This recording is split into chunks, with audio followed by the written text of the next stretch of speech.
News इन 24 में आपका स्वागत है। मैं हूं आपका जाबिर खान। आज हम आए हैं एक नई खबर के साथ। हमारे साथ हैं एसडीपीआई के राजस्थान प्रेस सचिव डॉक्टर शहाबुद्दीन। तो इनसे जानेंगे कि सीएए आज एक दरवाजे किस तरह से लागू कर दिया गया है और इसके बारे में क्या विचार हैं कि किस लागू दिया आज जैसे हालात के अंदर कि जब कोरोना का दौर चल रहा है, लोगों को ऑक्सीजन नहीं मिल रही है, ऐसे हालात में सीएए को लागू करना कहाँ तक सही था, इसलिए हम जानते हैं डॉक्टर शहाबुद्दीन। बहुत स्वागत है आपका हमारे साथ। हम कुछ सवाल हैं आपसे। एसडीपीआई आज लोगों को ऑक्सीजन नहीं मिल रहा है, ऐसे में सीएए लागू करने की जरूरत क्यों पड़ी? दरअसल अगर आप सीएए लाने का पूरा एजेंडा अगर आप देखेंगे तो भारतीय जनता पार्टी की जो केंद्रीय सरकार है, ये सीएए लाने के पीछे ही जो है एक नफरत का एजेंडा लागू करने का उसका मकसद था। देश का जो नागरिकता अधिनियम 1955 है वो पहले से ही देश में लागू था और नागरिकता हासिल करने का प्रोविज़न उसमें था। लेकिन चूँकि वर्तमान में जो भारतीय जनता पार्टी की सरकार है वो हिंदू वोटों का एक ध्रुवीकरण करना चाहती थी, इसलिए वो जब सीएए लेके आई तो उसमें बाकी सारे धर्मों के लोगों को प्रताड़ना के आधार पर नागरिकता लेने का अधिकार था, लेकिन उसमें से जो है वो सिर्फ मुसलमानों को रख रखा गया। उससे बिल्कुल साफ संदेश था कि ये सरकार जो है अपना नफरत का एजेंडा चलाना चाहती है। जब ये कानून बना तो इसके विरोध में पूरे देश में न केवल एसडीपीआई बल्कि भारत के वो धर्मनिरपेक्ष विचारधारा को मानने वाले लोग जो इस देश के संविधान को बचाना चाहते थे, इस देश के धर्मनिरपेक्ष चरित्र को बचाए रखना चाहते थे, उन्होंने पूरे देश भर में सीएए के खिलाफ आंदोलन चला। पूरे देश भर में शाहीन बाग के नाम पे जो है आंदोलन चले। लेकिन उस आंदोलन को पिछली बार जब कोरोना की लहर आई तो कोरोना के आड़ में उसको कुचल दिया गया और लोगों को ऐसा लगा कि भाई सरकार जो है वो सीएए जब तक इसके पूरे कानून नहीं बनेंगे तब तक लागू नहीं करेगी। लेकिन इस सरकार को अगर आप देखेंगे तो इसमें पेंडिंग में जो है वो हमारे प्रधानमंत्री जी का एक वक्तव्य है कि आपदा में अवसर है, तो उन्होंने आपदा में अवसर तलाशने का प्रयास किया। इससे पहले उन्होंने इसी पेंडेमिक में 3 कृषि कानून लाके देश के किसानों को सड़कों पर लाके खड़ा कर दिया। आप देख रहे हैं कि 6 महीने से देश के किसान जो है वो दिल्ली के आसपास रोड पर 6 महीने से पड़े हुए हैं, लेकिन सरकार उनकी सुन नहीं रही है।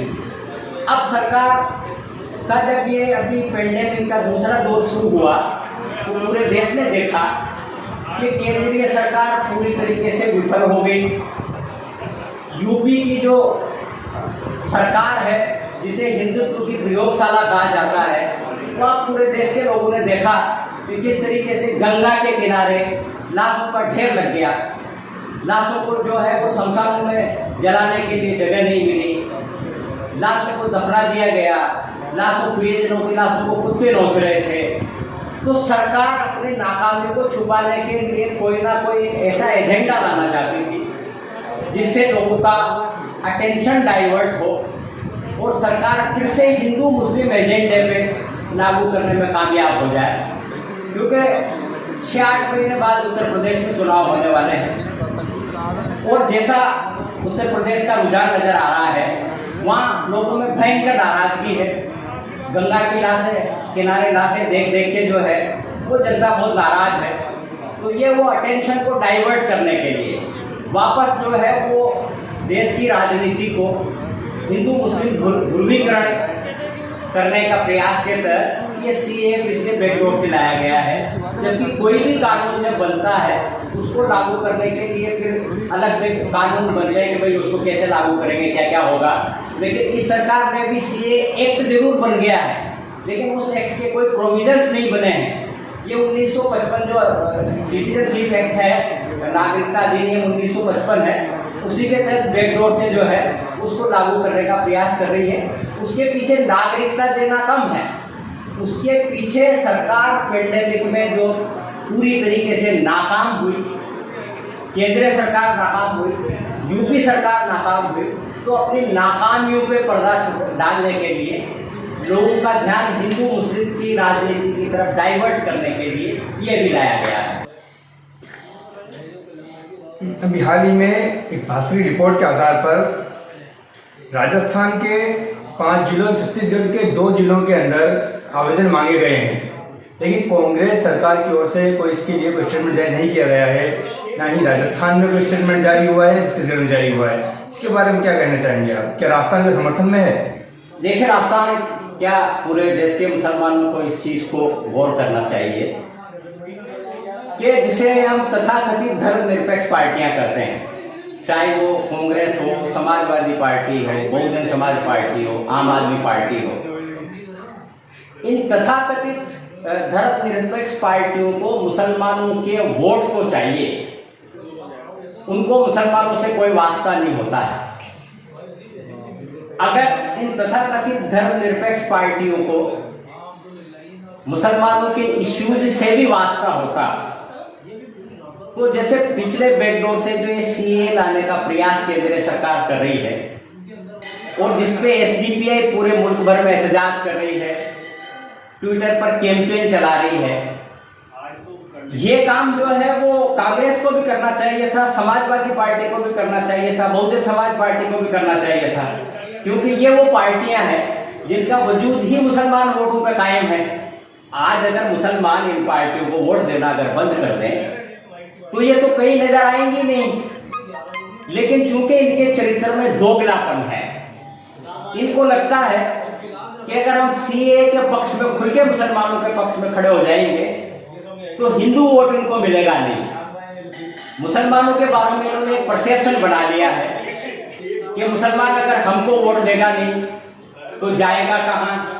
तो मुसलमानों का वोट जो ये लेना चाहते हैं वो ये चाहते हैं कि भाई बीजेपी का जो है वो डर दिखाओ और मुसलमानों से के सामने फिर कोई ऑप्शन बचेगा ही नहीं। मुसलमान बीजेपी को हराने के नाम पे इन पार्टियों को तथाकथित जो धर्मनिरपेक्ष पार्टियां हैं इनको वोट दे देगा। मुझे तो हैरानी है कि राजस्थान के 4 जिले, छत्तीसगढ़ के 2 जिले के लोगों से जो है आवेदन मांगे गए हैं, लेकिन न राजस्थान के मुख्यमंत्री की तरफ से कोई बयान आया है, न छत्तीसगढ़ के मुख्यमंत्री की तरफ से बयान आया है। जबकि इस मुद्दे पे तो कांग्रेस की अध्यक्षा श्रीमती सोनिया गांधी जी को बयान देना चाहिए था कि हम ये जो पिछले दरवाजे से केंद्रीय सरकार से ये लागू करने का प्रयास कर रही है, ये इसका हम विरोध कर रहे हैं।